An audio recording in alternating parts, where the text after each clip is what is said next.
Good morning, good evening, and good afternoon, wherever you are in the world. And welcome to The Infinite Way, where spirituality meets humanity. And it brings me great pleasure to introduce Derick Ofodirinwa. Got it, yeah. That's Thank it. you. Thank you. And we're so excited to have you. And you know what? You come with such richness in your experience. Instead of reading, I don't feel like I would do it justice. So I'm going to turn it over to you to introduce yourself. Okay, thank you. All right, so I'm not the best at these, so bear with me. My name is Derick Ofodirinwa. I teach Igbo spirituality known as Odinala or Odinani in on YouTube and on Patreon. I make short documentary videos, video essays on different topics that help people understand Odinani, which is Igbo spirituality. Really, from there, you can learn general African spirituality because we're similar people, we say similar things, that kind of thing. So I've been doing that for about 3 years now as far as YouTube goes. I grew up in the culture, of course, grew up a little bit at home in Igbo land from a community known as Awomama. And in that community, my introduction to what I now teach to Odinani on a deep level was the fact that my father had blessed us, his children, into the Owu Society, which is a masquerade society that preserves and celebrates a lot of our traditions and so forth. So in my household growing up, it was always a celebrated thing that we were always very proud of. And I was shocked to find that there's resistance in other households. So I said, let me share the thing that gives me light and see if other people enjoy it. So like I said, I've been doing the medicine shell on YouTube for about 3 years now, and that's really the sum of it.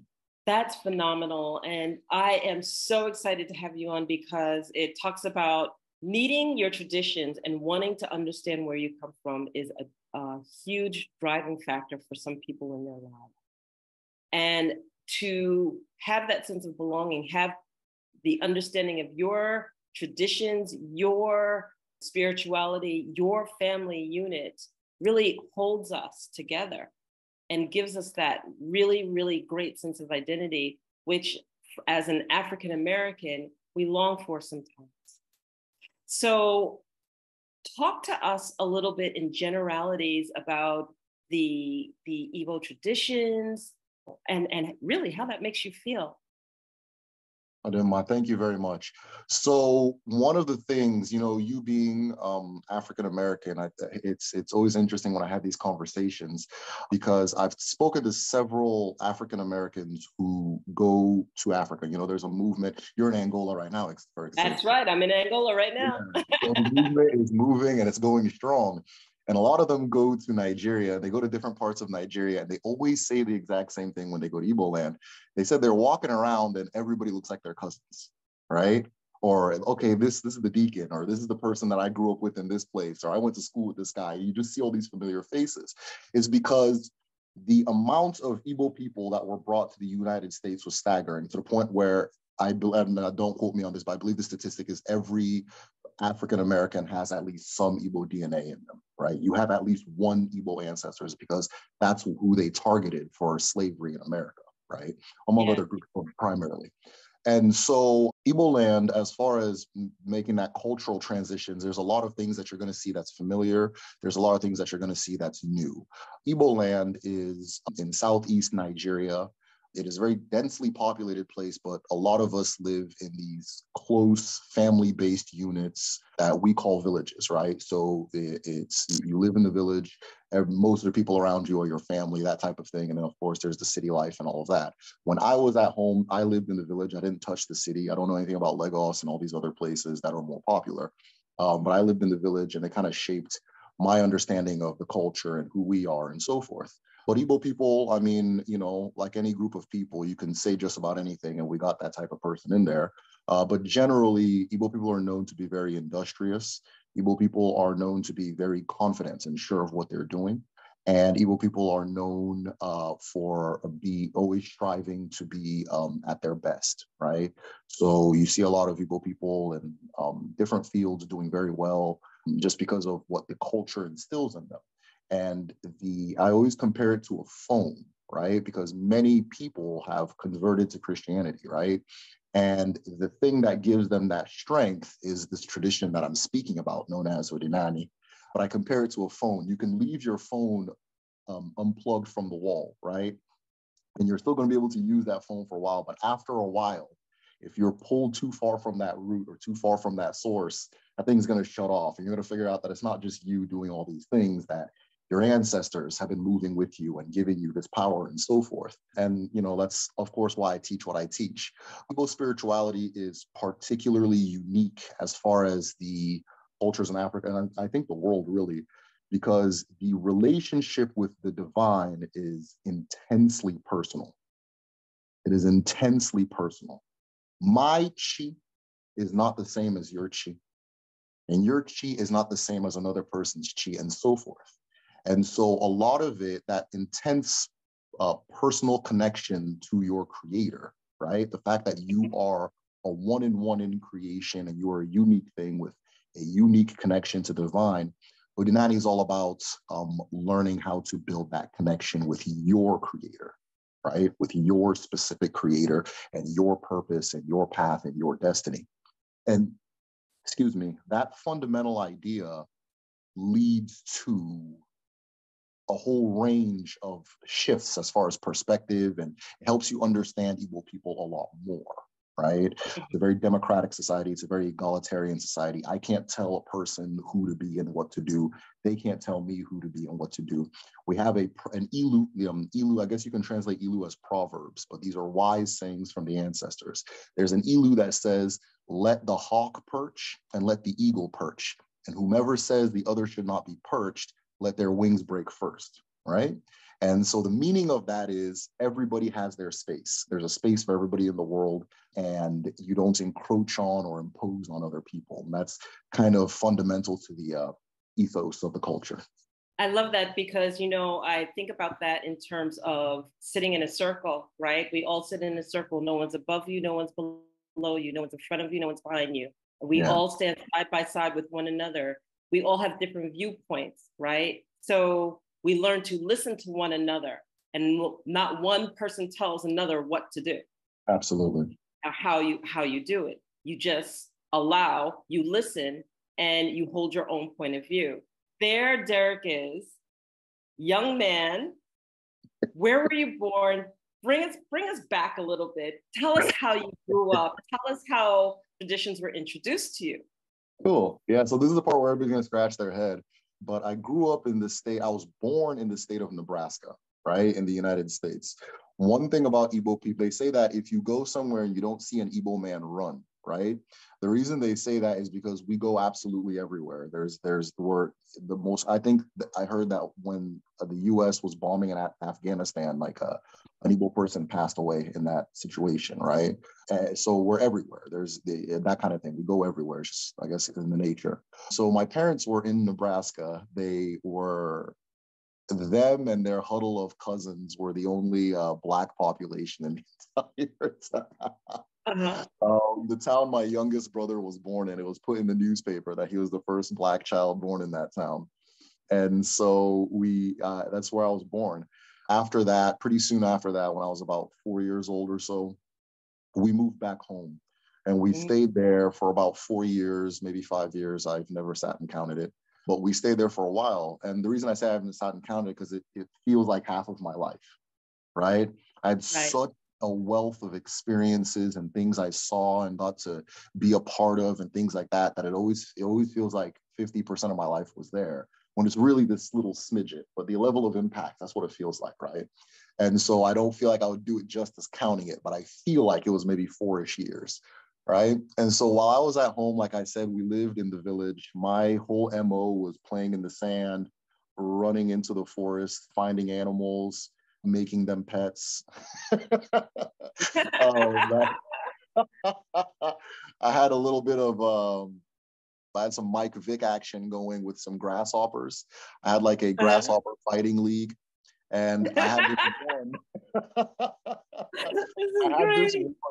that would just like decimate everybody, and he became like a celebrity, right? I can't remember the name we called him. He was really yellow, And now that I'm an adult, I realized it was a locust. It wasn't a grasshopper, right? But, that's the type of things I did. And other than my experience with Owu, which is a separate masquerade from what I'm about to describe, one of the things that really shaped who I am when I was there is that we used to have this tradition called Mwechem. And Mwechem is every fall, the children would build their own masquerades, and they would travel to different houses, and we'd go to different houses, and the masquerade would dance, and the elders would praise you and give you money and all that stuff. And so the Mwechem, they look like I think of something to compare it to. It's like a walking teepee, right? Just kind of a triangular type of thing made of palm branches. And so I remember that used to be my favorite part of the year. Me and my cousin Emeka, who I came to find out is reincarnated from the same person as me, so it makes perfect sense. But me and Emeka were all about it. We would take this thing very seriously and that kind of thing. So that's the type of stuff I did while I was at home. Of course, I was close to family. I was blessed and had the opportunity to hear about stories about my ancestors and who we are and how we came to be where we're at and things like that. And so later in life, as I'm meeting other people, it was strange to me that there's so much stigma about everything I just said, right? Huh. Ancestors, these masquerades, these different traditions. There's so much stigma about anything that seems to come from African people. And it didn't make sense. I couldn't reconcile it. It didn't make sense. It's like you spent your whole life playing in a playground, and then you become an adult and you hear that playgrounds are evil. It's like, wait, no, I was there. It's The stories we tell ourselves, isn't it? Right? Yeah. And so I've always been a big student of history, a big fan of history and so forth. And I just looked at it from that perspective and figured out what first and foremost, what's going on and how to get to be this way. Then over time, my chi guided me towards what I'm doing now, which I feel is my contribution towards shedding lights and pushing away a lot of the stigma that's holding us from ourselves. So there's so much I want to talk to you about, and it's just like, I should ask him this, or I want to take the conversation this way, but you have to tell everybody what you do. It wouldn't do justice if everybody didn't understand what you do and what you bring to the table today. Okay, cool. So Igbo spirituality, and it's funny we have to call it Igbo spirituality now. I can explain that in a little bit, but it's really just being an Igbo person. But Igbo spirituality is deeply, deeply, deeply interesting to me, right? And I know that if it's interesting to me, then, if I share it with other people, they're definitely going to pick up at least something from it, right? Because it speaks just like, the spiritual traditions that you've been exposed to, it speaks to everybody at the end of the day, right? And so what I do is I make video essays and documentaries on different concepts in Igbo spirituality. So we have a community on Patreon. It's patreon.com/medicine show. And the patrons let me know what they want to see next. Oh, I want to see a video on, let's say, the Igbo understanding of God, the Igbo understanding of Earth. The last video I did was a video on Arubina. And this is the spirit of nature consciousness. Right? Mm-hmm. So if you are a healer, if you are a doctor, if you are an inventor, anybody who was born to be an adept at understanding and working with nature for the better of nature and humanity, then this particular spirit is going to be a guide for you, right? It also, it goes even further than that, but it also goes into the idea that the same way I have a consciousness, different elements, all elements of nature have their own consciousness, right? There's a consciousness within them, the trees and the streams and stones and things like that. And part of that is part of our connecting to Arubinagun, being able to connect to the consciousness beyond humanity, right? Mm-hmm. And so that was the last video I did. And then, in the video, I'll mention some things that people are like, oh, wait, you said this, I want to hear about that now. I want to hear about that now. So it's kind of like this democratic free fall situation where people let me know what they want to hear. I make a video about it and so forth. But yeah, that's what I do. And I highlight these different topics. So every now and then I'll make a documentary about something very specific. So I did a documentary on the Osu, system in Igbo culture. We have this thing called the Osu system, or the Osu caste system, they call it, and how it came to be what it is, and so on and so forth, and kind of debunking a lot of misunderstandings about it. Another one I did was the history of high life music, right? So high life music is a form of music that formed really in Ghana, and then it spread into Nigeria, and then somehow, some way, it just became known as a specifically Igbo type of music. So I traced that, and there's a lot of history and a lot of things that go in. It goes all the way back to fighting the British, to all these different things. And so I was like, okay, this can't just be a video; it has to be a documentary. So sometimes I do documentaries. Yeah, sometimes I do video essays and things like that. And then, of course, I have conversations like the one I'm having with you right now. So, yeah. It's absolutely wonderful. So you have to tell us the history of the Igbo tribe. Okay, cool. Yeah, for sure. Oh, there's a lot to be said. I don't even know where to begin. You know, there is. That's pretty broad ask, but I'm going to ask it anyway. Okay. Yeah. All right. So the quiz is on. Let's go. So the earliest evidence of human life in West Africa is found in Igbo land. And this is found in a region known as, well, it's like a triangle between Okigwe, Ugwele, and Uturu. These are three communities or but it's the same general area, right? If you go there, it's, you know, you won't even know when you cross from one town to the other. And in this particular area, there was a finding of several spears, right? And these spears were all broken or chipped or like imperfect somehow. And there was a pile of them going back, like, I mean, you can literally dig through them. There's so many stacked on top of each other and so forth, that like the soil there is just spears. It's man-made spears. And I'm trying to remember the exact year that the earliest ones are dated to, because at the very bottom is the earliest and up top is the most recent. But the very earliest were dated, let me just say this. At the time the first spears, those spears were being made, Homo sapiens, human beings, had not left Africa yet. We had not left Africa yet. Right? So these spears predate everything outside of Africa. Every single thing outside, they predate them. And they go on to about 2,000-ish years ago. So this thing was going on for millennia, right? Whatever it was, you understand? So that is the earliest evidence.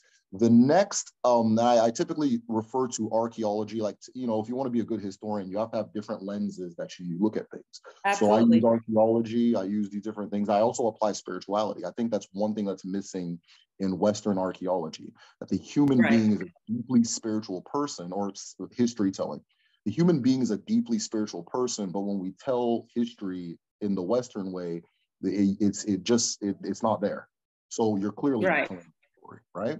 So I apply all those different things. And so in the spiritual lens, there is, if we want to use the term goddess, we'll use the term goddess. There is a goddess by the name of Nechukwu. And it was said that Nechukwu is the spirit of creation, the spirit of existence itself, right? So the same way I have a chi and you have a chi, the universe has a chi, the earth has a chi, and so forth. So she is the chi of the universe. And in the earliest times, our ancestors learned to communicate with her in order to understand how to survive in this world. And it was said, and it was said that Nechukwu, when you would visit Nechukwu, she would award you, or she would give you a spear, right? The story goes, the lore goes that Nechukwu was serving this community for so long, and that people came from all over the world to receive these spears and get wisdom from her. And after a while, people kind of started taking it for granted and asking her for very petty things. I think the last straw for Nechukwu was when it said that there was a woman that asked her that if she's so smart, she should help her find her cooking pot, that she lost her cooking pot. And the spirit of Nechukwu lifted from that land out of a fence and went elsewhere. Now, different communities debate where she went, right?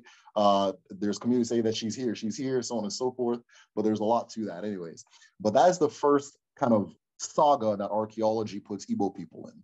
The second one is the ironsmithing in a community known as or several, but Leja and Opi. These are a little bit north of the area I'm describing.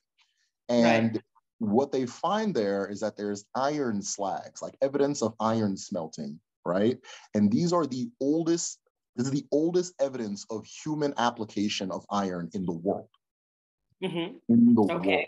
There's another site in Central Africa that's roughly the same period, right? But this is the oldest in the world, right? And it was used for things like farming, so on and so forth. So if anybody tells you that agriculture came from the Middle East and this can just let them say where they. The more you dig into these things, the harder it gets to listen to, you know, all that other stuff. Yes. And so yeah, the oldest evidence of ironsmithing in the world.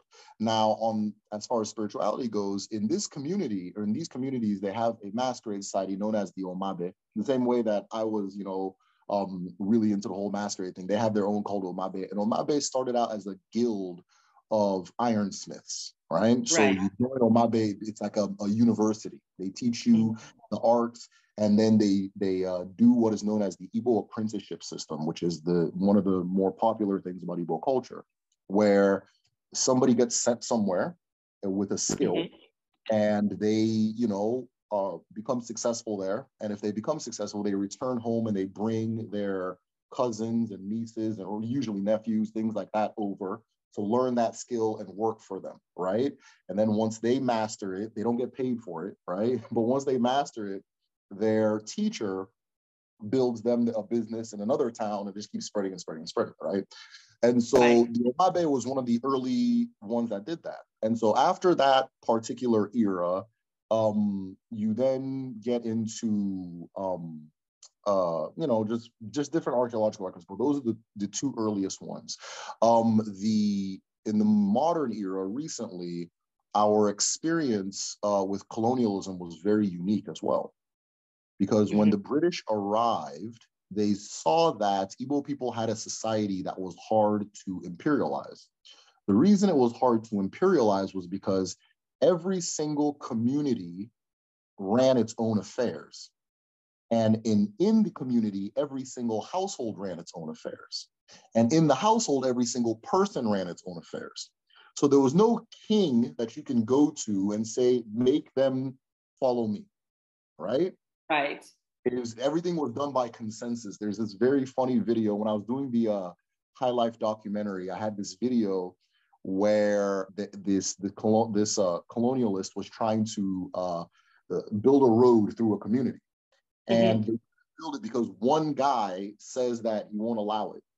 And they're like, and in Igbo, the way things worked in Igbo culture was that all of family representatives would gather and they would vote on things.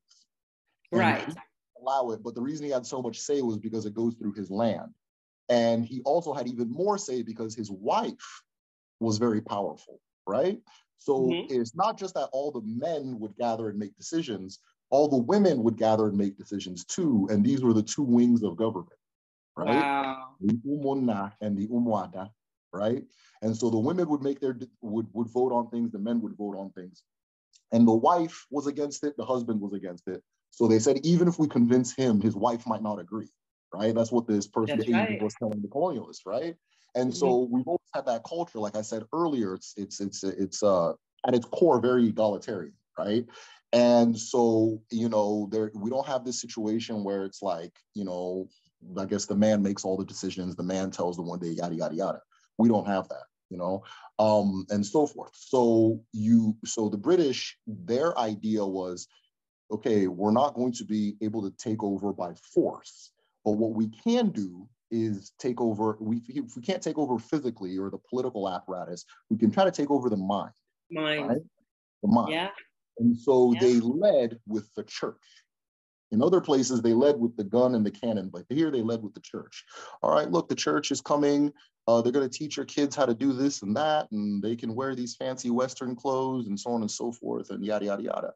Now, after they indoctrinate enough children, those children become the adults that they then impose on everybody, right? Right. That kind of Right. thing. So it was a gradual process. It was primarily done with religion and the church and so forth, which is why a lot of what I talk about has so much stigma against it, because that was exactly what was targeted.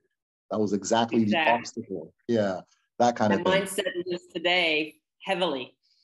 Yeah, yeah. So, and you're in Angola, and I know the history of colonialism in Angola was even different from that. Of course, a lot of parallels, right? But even different. A lot of parallels. Yeah. So, and led by gun. And led by gun. Yeah. They led by gun. Yeah. Initially, they tried. So there was two communities that they thought was the capital of Igbo land. They attacked Arochukwu, and they saw that their neighbors didn't even flinch. There's like, I don't know why you guys did that, but all right, that's them, And they, okay, we'll go to a place called Nri and we'll attack them. Maybe this is the capital. Maybe this is the one in charge. And they did it, right. And still nothing capitulated. And so they said, okay, we're going to have to do this piece by piece by piece, person by person by person, because everybody makes their own decisions and so forth. So, but they've tried their hardest to get rid of that ethos. The Nigerian independence movement, funny enough, the first thing that sparked the Nigerian independence movement was a riot. And I'll call it a riot proudly, right? We call it the Aba Women's War. Mm-hmm. And what happened was the British were getting annoyed that they have to go to both the men and the women. Yeah, right? Love it. Yeah, so they were getting very annoyed by that. So what they decided to do was they had this crop of people who were, they had educated, things like that. They wanted to start imposing taxes during the Great Depression. See, what happened during the Great Depression, they tell you, oh, how did they get out of the Great Depression? And, you hear all these stories. Oh, they passed this policy. No, they try to extract their colonies until they dug themselves out of whatever they did, that type of thing, right? They extracted India, they extracted Africa, and then they got to a point where they weren't in the Depression anymore, in the World War and all that. So the Great Depression happened, and they started increasing the taxing going on in throughout Africa. And one of the things in Igbo culture is that you can't tax women. It's a taboo. Women don't pay taxes. Women also control the markets, so you really can't tax anyone. But that's a whole other thing. You couldn't tax the women. And so they passed a policy that everybody's going to get taxed, and people resisted. And they said, okay, fine, not everybody's going to get taxed, but we're going to have a census, wink, wink. And so one of the census officers approached this woman and said, I'm here to count, what did he say? I'm here to count your belongings. And the woman responded to him, this is all history, have you counted your mother's belongings? As an insult, right? And so then the man slaps the woman. The colonial agent, who was an Igbo guy, slaps the woman. And the woman goes to the Umuada. Now, there's a saying we have at home that says, if you don't fear anything, fear Umuada. The Umuada is the women's government, right? This is the government women form that make their own decisions. And if one of their members is assaulted or has an issue, they go to them. And if the Umuada decides that a justice needs to be exacted, everybody's in trouble. Because what happens is they can enter protest and shut the whole town down, right? So there's going to be no markets. We're not doing, women have their farm, men have their farms. We're not going to our farms, a whole lot of different things. And then on top of that, we're going to do what's we call in English sitting on, they call it sitting on a man, right? So the tradition of sitting on it is the funniest thing you'll ever see in your life. And when I was at home, I got to see it live, and it's comedy. It's hilarious. The women will surround the house of the offender with pots and pans and anything they can use to make noise, and then just bang it from night and day. They'll take shifts. I love it. I'm loving it. I'm going to bring this to my women's empowerment groups. I love it. They'll take shifts. They'll go, this one will be, this one will be in the day. The other one will go, that type of thing. Go get something to eat, come back, start singing. If you leave your house and try to walk, they'll follow behind you singing. And it's just songs about how, just insulting songs, really just bringing the person down. So eventually you as a person, all right, fine, what do you want, right? And then now we're at the negotiation table. So they started doing this to not only the collaborators with the colonial administration, but the British themselves, right? And it didn't just happen with one that in that town, because these groups, these networks control the market. And markets, as we know, are all connected to each other. And so they can spread a message through the whole Igbo land in the span of like a day. So within a few days, the entire region was lit up. Everybody was sitting. My great grandmother was also involved, but where it started in the town of Aba is pretty far from where I'm from. So it showed you the range of how far it reached. Because you see their action, you automatically know what's taking place because you their already know what actions it say is. everything. Exactly. Exactly. And you can hear them from miles away. So it's like so enough was enough, because the big idea, because when she ran back she wasn't even yelling that this man hit me. She was ran back that they're going to tax us. They're going to tax us. And so then the protests start. So the British, being the British, open fire on the women. They start shooting them. And it goes from protesting to actual physical combat. The women start fighting back. They go get their husbands' guns. They burn this down. They burn that down. In a state called Akwa Ibom, funny enough, they're not Igbo people. They're EBBO people. But in a state called Akwa Ibom, there's a story of a woman. They built a statue for her. And the story was that she grabbed a British man's gun and broke it with her left. Wow. So in the state of Akwa Ibom in Nigeria, there's a statue to this woman where she's breaking it over, like that kind of thing.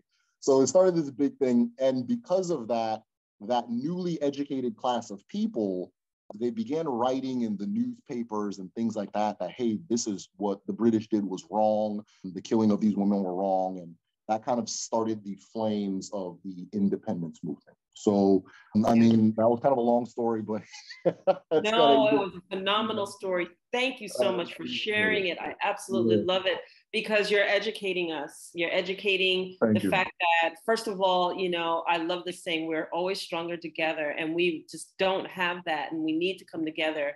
And, you know, one of the things that I know here in Angola, the family units are very, very strong, very, very tight. And I never had that sense of it before being here. It's a different kind of relationship. Like, you wouldn't think here, you wouldn't think of not calling your family. You wouldn't think of not engaging, connecting, joining family unit. And in the US, it's like, oh, it's time to remember the family. You know, it's time to engage because the holidays are coming up. Now I have to think family oriented, you know, so that. I have a question for you. So, and I've been thinking of, because I think we have a lot to teach each other on both sides of the Atlantic. Right? Yes. We have a lot to teach each other. So many things that I see here that I was like, we need a little bit of this at home. There's so many things I see at home. We need a little bit. We need a little bit here. I'm so with you on that. I am so with you on that. I'm going to ask you. So I have two questions for you then. I'm going to ask you what you're seeing. Okay. But I'm going to go on to what I'm seeing.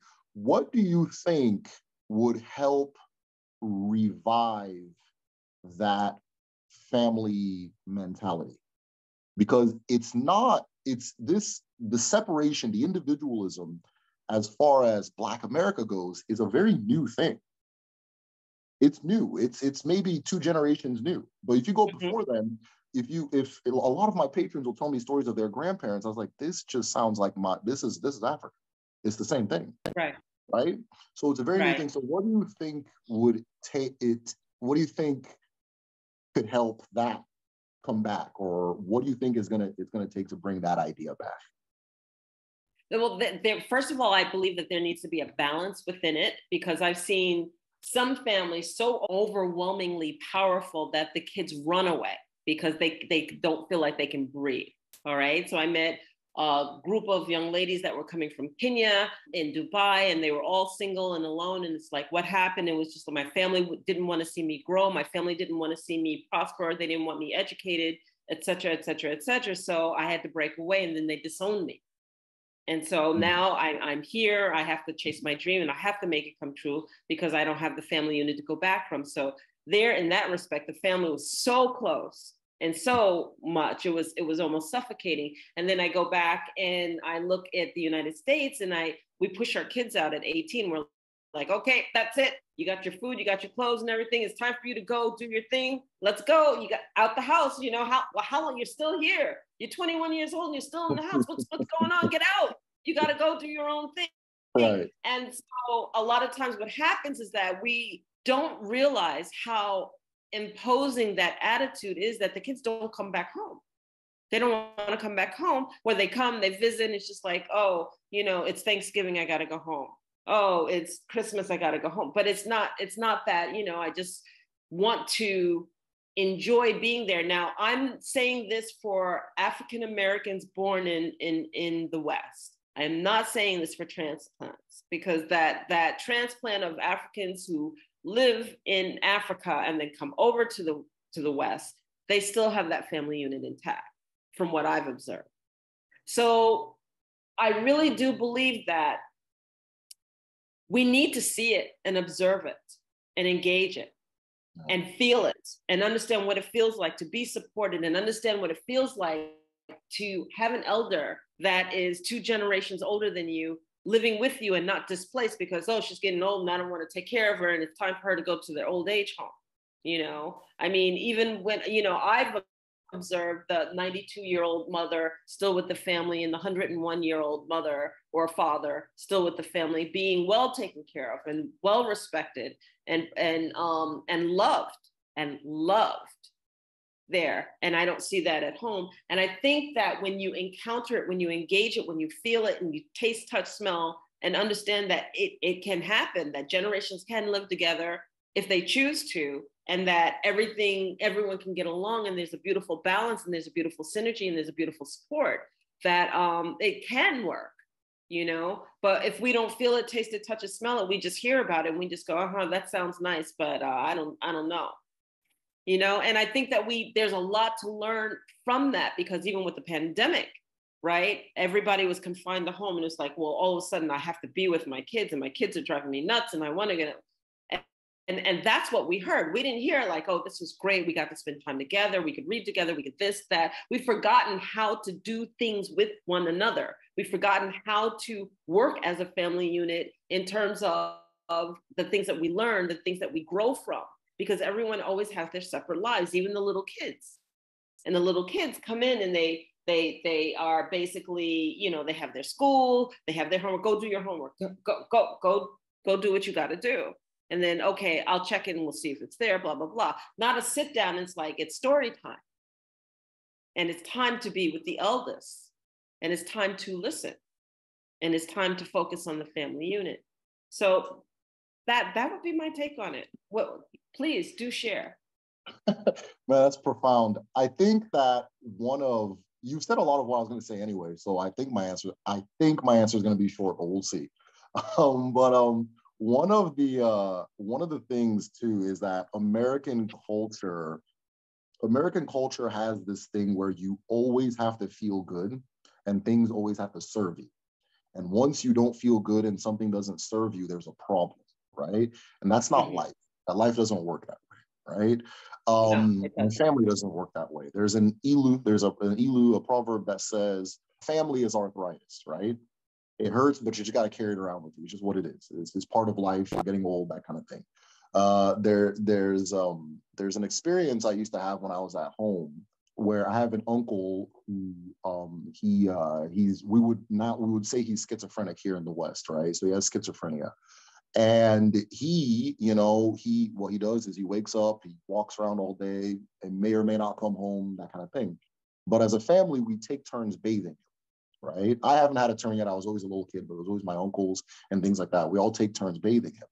And one of the things that always strikes me, and that I hope that I'm translating over to my children and so forth, is that nobody saw it as a burden, or nobody saw it as something you had to do. It's just that it was almost like, I always say that as far as Odinani goes, if you think about a book, in America, everybody is a book, right? Each person is a book, but in Africa, we're all pages in a book, right?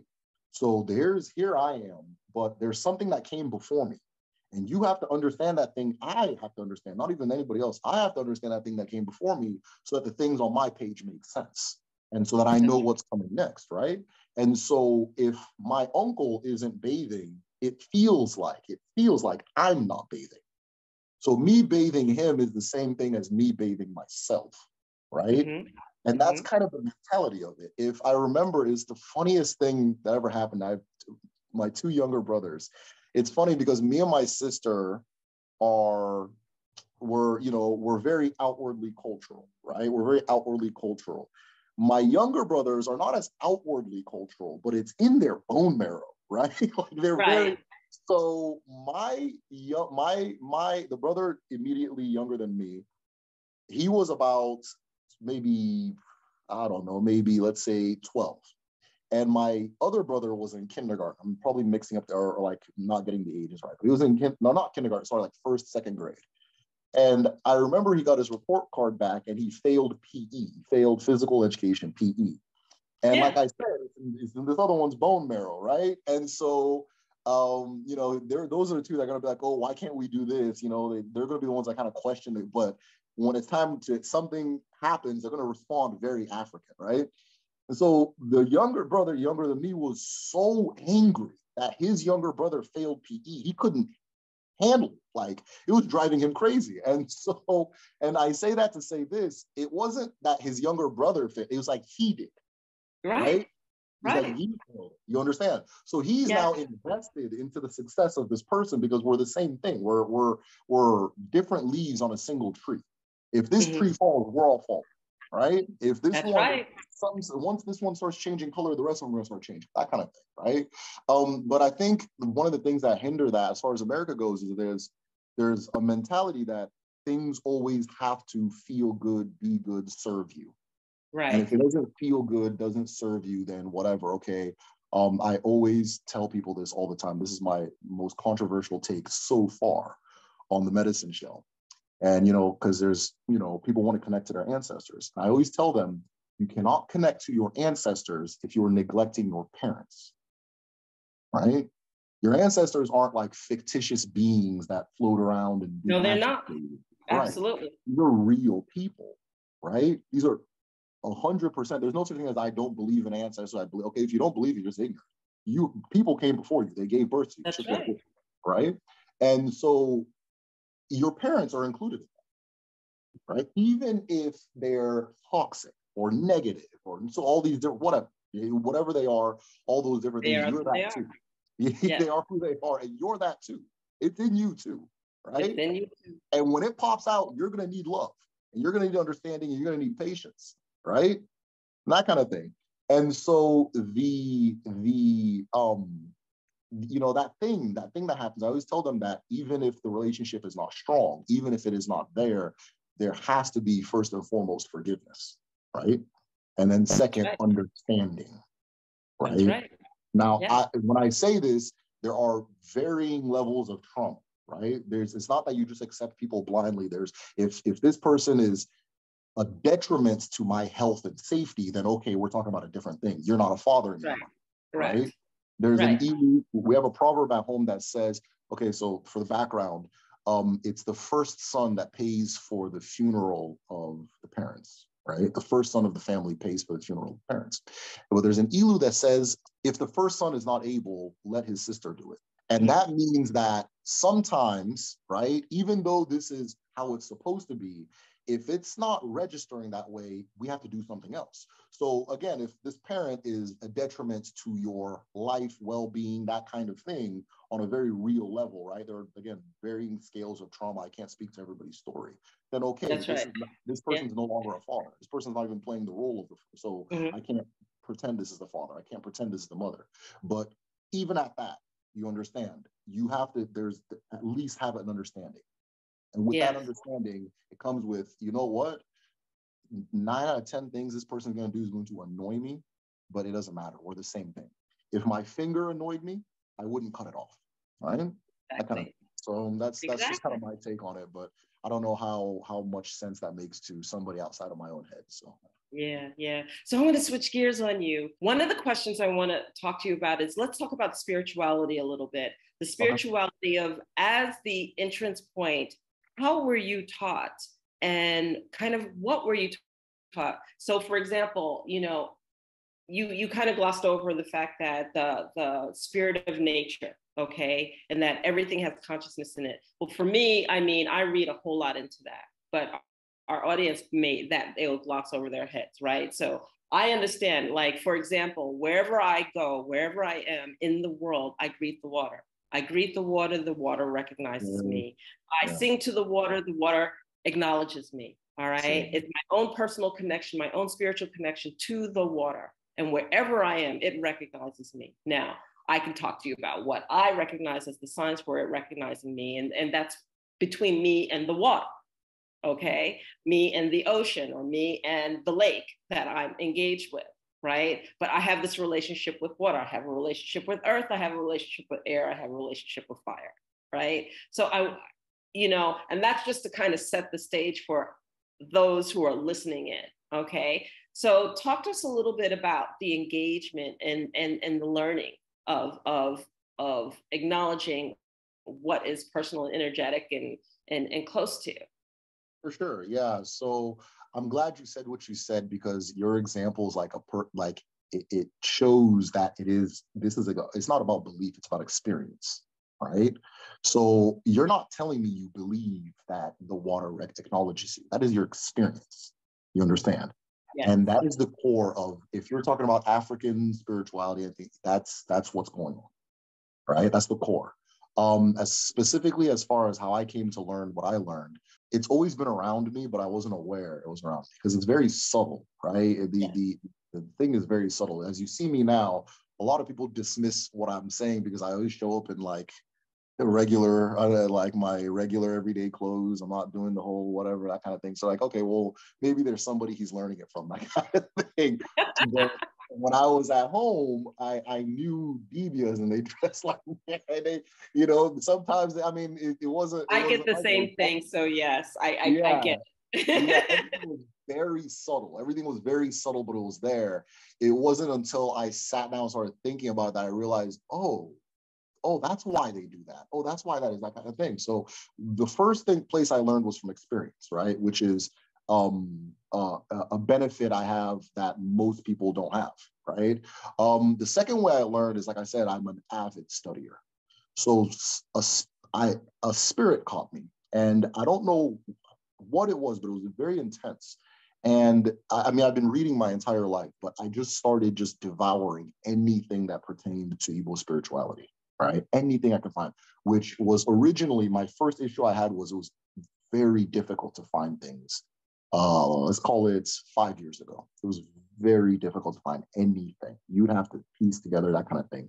It's easier to learn Yoruba spirituality because it survived so well in the West that, people wrote books and put it together, and you can go to Cuba and all that stuff or whatever. But it's a lot harder for Igbo, right? And so, because by the time they started bringing Igbo slaves, they had banned, you can't do anything African once you land here. Right? Nothing. Whereas the early first groups that they brought, they didn't care. In their eyes, you're going to die anyway. It doesn't matter. Right? But afterwards, like, wait, let's keep them around a little bit, get our money's worth, but you can't do none of that African stuff. Plus, they were seeing that it was the source of all the rebellions, and that's where they're getting their strength to rebel and run away and protest and read the stars and that kind of thing. So that kind of thing. So the second place, so that's the second thing I read, and I told myself, what I'm going to do is I'm going to build a collection, right? So I'm going to gather every single thing I can. I sign up for all of the websites that have like articles and books and things like that. Like I bought the Gist Store, whatever it's called, account. I bought this, I bought that. And I just collected every single thing I could, and I put it together in a library, right? And organized the whole library. In fact, I make that library available to all my patrons, right? So if maybe you hear something in a video, you want to know a little bit more about it, you can just go into it and read it on your own, and so on and so forth. And then also, so people know that I'm not just making this stuff up. So I put it together in a library, right? And I would read that library. I would read several books, and then I had friends around me. So around that time, I had a very good friend. My sister saw my interest. She's like, "Hey, I know this guy in this group that he's really into the same stuff." And he was doing a website called the Igbo Cyber Shrine. His name is Nwamazi Onyemobi Anyiwo. Sorry. and he had a website called Igbo Cyber Shrine. So I start reading from there, and I'm just collecting all these different things. I'm meeting people who are Dibias. They're teaching me what they know. I'm asking them questions. I'm having these conversations. And then my first instinct was, okay, well, my Igbo isn't the best. I have a very strong American, they call it American accent. So my Igbo wasn't the best. I wanted to have somebody else do the speaking for me. Everybody's like, yeah, no, I'm good. I'm like, no, I typed this thing. It got all the stuff in there. Trust me. They're like, oh, no, that kind of thing. Oh, yeah, sure, maybe sometime. So eventually I was like, you know what? I had a dream, actually, which maybe we'll talk about next time. And it told me that I'm the one that's supposed to do it. So I just started talking. And the next thing you know, people liked it and started engaging and sharing with me. I'm sharing with them, and a community got built from it. So that was my whole foray into it, how I came to learn everything. But now I'm at a place where I know that, well, it's going to be hard for me to explain to somebody who doesn't understand what I'm saying. But it's not something you learn. It's something you experience. Learning can introduce you, right? Learning can introduce you, but ultimately, right, we have this belief in Odinani that learning comes from the inside out. Another clue, and I always try to make this clear in my videos, I don't know if people completely understand it, is that I'm talking about nature. So if you look onto nature, you'll come to the same conclusion that your ancestors did.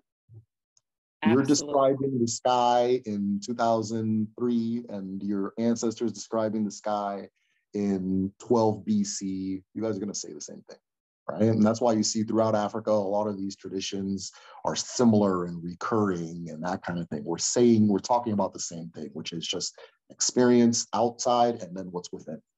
Yes. And talk to us a little bit about singing. Because in Angola, okay, so I was initiated in the Ovumbundu, right? We are the song, and the song is us, right? And even in the speech, like if I were to greet you, Twala Lechiwa, even in the greeting in the song, I'm sharing my song with you. I'm not just saying hello, hi, how you doing? I'm sharing a part of me, and I'm sharing that energy and that song with you. So talk to us a little bit about Igbo and the song. Oh, yeah. Wow. I'm so glad you said that.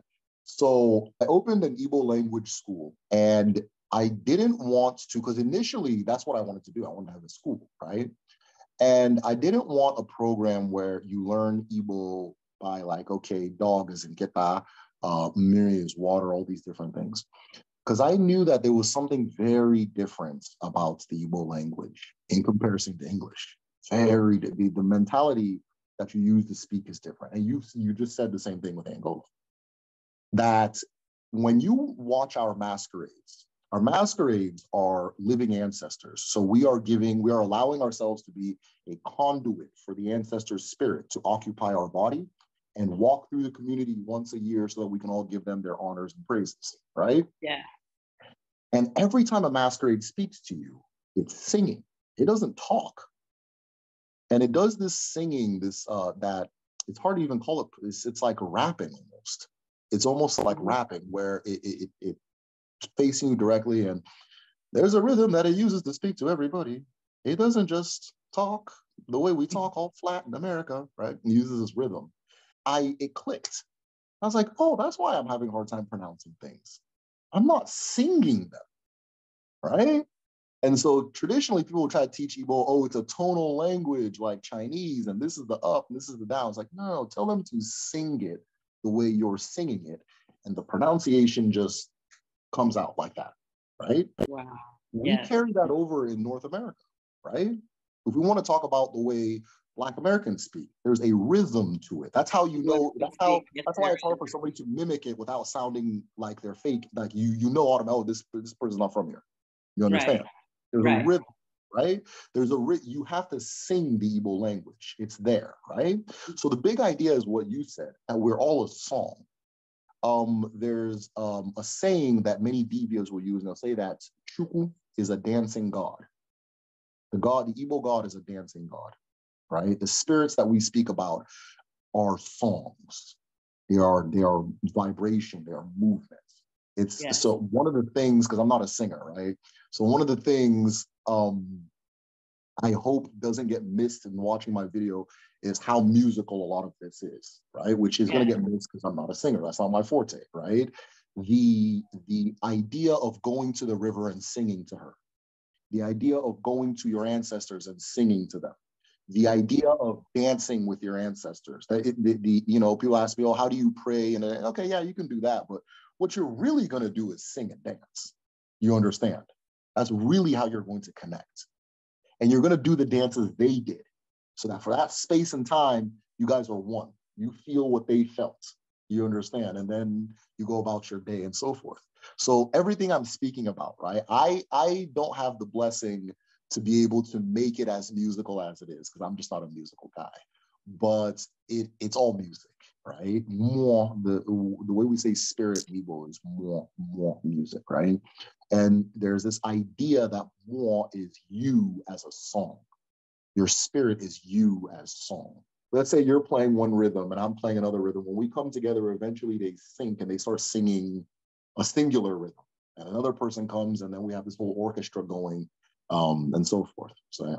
I teach this in drumming, so I'm loving it. And then there's so much I want to share. Just like the first time I ever saw the masquerade dance actually was the Hopi. The Hopi allowed me to attend a ceremony that typically outsiders can never see. And they do the same thing. They dress as their kachina, but really what they're doing is dressing as their ancestors. And each kachina has a specific name and does a specific thing and gives a specific gift.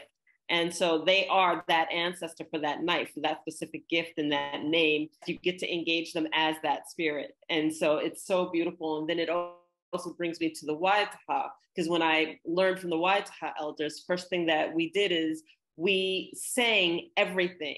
Nothing was spoken, everything was sung, so that song. And oh, there's so much I want to talk to you about. So we're coming up on an hour. We're coming up on an hour. And I reserve the right to come back because I like to keep it to an hour. I don't want to lose our audience. But this has been phenomenal. This has been absolutely phenomenal. And will you come back? Yeah, of course. Of course. Okay. I'm honored to be here, We're just getting warmed up.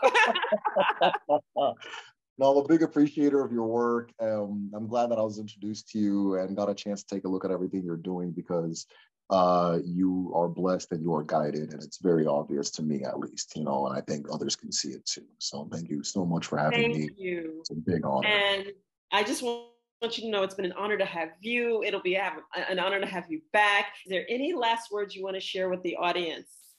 If you don't mind, I want to do what we call Iwaji. So typically you do this in the beginning of a meeting, right? People always go, oh, if I want to learn about spirituality, where do I begin? This is where you begin. And this is what you use to communicate with your ancestors. This is what you use to speak to the family or to, any type of family occasion to begin to start it. This is the core of everything. It's the breaking of the Achi.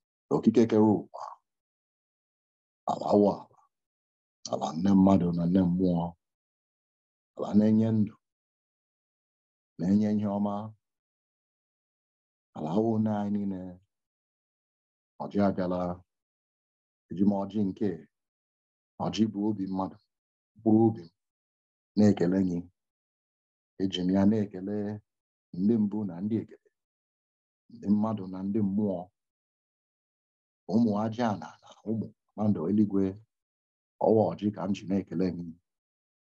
Anyị na-ekele unu niile, na-eke, na orie, na afọ, na nkwọ, ise. Thank you so much.